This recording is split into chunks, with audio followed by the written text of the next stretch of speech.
Hi, നമസ്കാരം. കല എന്ന് പറയുന്നത് അതൊരു ദൈവികമാണ് എന്ന് ചിലർ പറയും. ചിലർ പറയും അത് ആർജിച്ചെടുക്കുന്നതാണ് എന്നൊക്കെ. എന്ത് തന്നെയായാലും കല കല തന്നെയാണ്. അത് സംഗീതമായാലും സിനിമയായാലും രണ്ടിനും ഒരേ പ്രയോറിറ്റി കൽപ്പിക്കണം എന്ന് ഞാൻ പറയുന്നില്ല. എന്നാൽ പോലും ഒരാളെ അധിക്ഷേപിക്കുക എന്ന് പറയുന്ന തരത്തിലേക്ക് രമേശ് നാരായണൻ മാറിയത് ഒരിക്കലും അംഗീകരിക്കാൻ പറ്റില്ല. ഈ അഹങ്കാരത്തിന് കയ്യും കാലും മുളച്ച ആൾക്കാരൊക്കെ സംഗീത ലോകത്തുണ്ടാകുന്നത് സംഗീത ലോകത്തിന് തന്നെ തീരാ അപമാനമായിട്ടാണ് എനിക്ക് തോന്നുന്നത്. കാരണം നമുക്കറിയാം, ആസിഫ് അലി എന്ന് പറയുന്ന വ്യക്തി ചെറിയൊരു എന്താ പറയുക വേഷമാണെങ്കിൽ പോലും വളരെ ഭംഗിയായിട്ട് അദ്ദേഹം ചെയ്യാറുണ്ട്. പിന്നെ അദ്ദേഹത്തെ ഒരു അവാർഡ് കൊടുക്കാൻ വേണ്ടി വിളിച്ചപ്പോൾ അദ്ദേഹത്തെ അധിക്ഷേപിക്കുന്ന തരത്തിൽ ഇയാൾ പറ്റില്ല, ഇയാൾ ശരിയല്ല, ഇയാളുടെ അടുത്തുനിന്ന് എനിക്ക് ഇത് വാങ്ങാൻ പറ്റില്ല എന്ന് പറയുന്ന ആ ഒരു തരംതാണ നിലവാരത്തോട് നമുക്കൊരിക്കലും അംഗീകരിക്കാൻ പറ്റില്ല. അദ്ദേഹം എന്തോ ജാതിയോ മതമോ വർണ്ണമോ എന്താണെന്നറിയില്ല. എന്തു തന്നെയായാലും എന്നെ സംബന്ധിച്ച് കലാകാരന്മാരൊക്കെ കലാകാരന്മാരാണ്. അവിടെ വലിപ്പ ചെറുപ്പമില്ല, എല്ലാവരും ഒരുപോലെയാണ്. നിങ്ങൾക്കുള്ള കഴിവ് ചിലപ്പം ആസിഫ് അലിക്ക് ഉണ്ടായിന്ന് വരില്ല, ആസിഫ് അലിക്കുള്ള കഴിവ് നിങ്ങൾക്കുണ്ടായിന്ന് വരില്ല. അപ്പം അങ്ങനെ കണ്ടാൽ മതി, അത്രയേ ഉള്ളൂ. അല്ലാതെ ഞാൻ വലിയൊരു സംഭവമാണ്, എൻ്റെ മൂത്ത കാരണവന്മാരൊക്കെ ആനപ്പുറത്ത് കയറി അതിൻ്റെ തയമ്പ് എൻ്റെ കുണ്ടിക്ക് ഉണ്ടാവണം എന്ന് പറഞ്ഞു കഴിഞ്ഞാൽ അതൊന്നും നടപടിയാകുന്ന കേസല്ല. പ്രത്യേകിച്ച് ഇതിപ്പോൾ എന്ന് പറഞ്ഞു കഴിഞ്ഞാൽ കാലഘട്ടം കുറേ ഇങ്ങ് പോന്നു.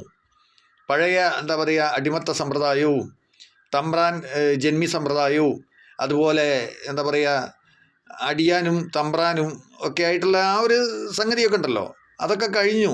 അതൊക്കെ മാറ്റി നിർത്തേണ്ട സാഹചര്യം അതിക്രമിച്ചു.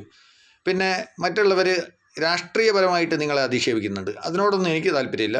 നിങ്ങൾ ഏത് രാഷ്ട്രീയക്കാരനായാലും നിങ്ങളുടെ പേര് തന്നെ പറയാൻ എനിക്ക് പുച്ഛം തോന്നുകയാണ്. കാരണം ഞാൻ കലയെ സ്നേഹിക്കുന്ന ഒരു വ്യക്തിയാണ്. കലയ്ക്ക് വേണ്ടി എല്ലാം ത്യജിച്ച് ഇന്നും ആട്ടും തുപ്പും കേൾക്കുന്നൊരു വ്യക്തിയാണ്.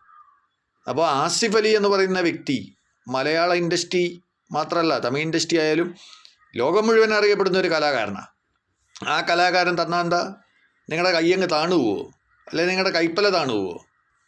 ഇതൊന്നും ഒരു ശരിയായ നിലപാടല്ല. ഇതൊന്നും ഒരു സംഗീത പ്രേമിക്കോ അല്ലെങ്കിൽ സംഗീതം അഭ്യസിച്ച് സംഗീതത്തിൻ്റെ കുലപതിക്കൊന്നും പറഞ്ഞ കാര്യമല്ല. നിങ്ങളുടെ വലിയ ഇതൊക്കെ ആയിരിക്കും, പക്ഷേ ഇതൊന്നും ഇവിടെ ശരിയല്ല. ഇത് കേരളമാണ്. ഉത്തരേന്ത്യയിൽ നിങ്ങൾ ഈ പറഞ്ഞ പരിപാടിയൊക്കെ നടക്കും. എന്ത് ഷാളിടാൻ പോകുമ്പോൾ കൈത്തിലിടേണ്ട ഷാള് കൈമിലിടിക്കുന്ന പരിപാടി, അതുപോലെ എന്താ പറയുക തമ്പി ചെയ്യുന്ന പരിപാടി, അതൊക്കെ ഉത്തരേന്ത്യയിൽ നടക്കും, ഇവിടെ നടക്കൂല. ഇത് കേരളമാണ്.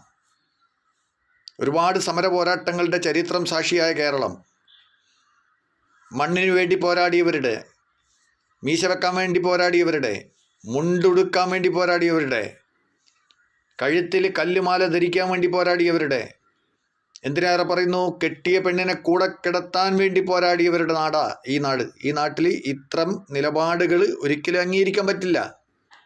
അപ്പോൾ രമേശ് നാരായണൻ ചെയ്തത് തെറ്റ് തന്നെയാണ്. അത് തെറ്റായിട്ട് കാണണം. മനസ്സിലായോ? എനിവേ ഇത്രയേ പറയാനുള്ളൂ.